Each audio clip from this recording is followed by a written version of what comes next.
everyone, this is Nicole from District360. Welcome to this 1-minute guide on different ways to search in Salesforce. First up, we have the global search bar located at the top of every Salesforce page.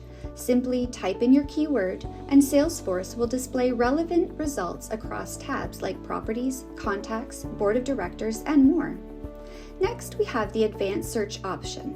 Click on the down arrow next to the global search bar to access this advanced search. Here, you can apply filters, limit your search to specific objects, and fine-tune your results. Let's not forget about search within specific objects. Use the navigation menu on the left to access an object like Properties, Accounts, or Contacts. Use the search bar within that object to find records related to that category.